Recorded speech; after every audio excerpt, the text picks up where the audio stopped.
Let's pray. Or let's Let's pray. In the name of the Father, the Son, the Holy Spirit. Amen. Dear Lord, thank you for making me and caring so much about me. Thank you for providing me everything that I need.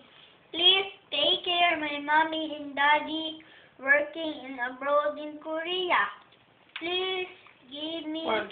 forgive me for all my sins.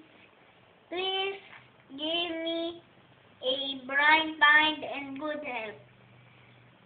Sana po, Lord, maging masunurin na po ang bata Yes, para Lord. hindi po magalit ang mga mami, ana, lalo na po ang ate Bilbe.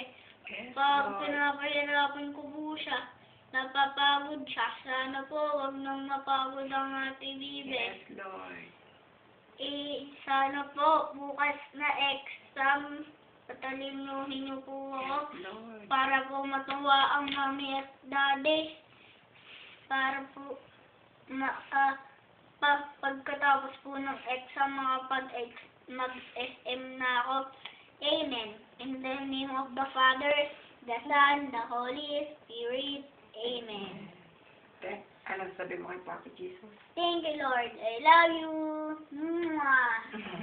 Sige.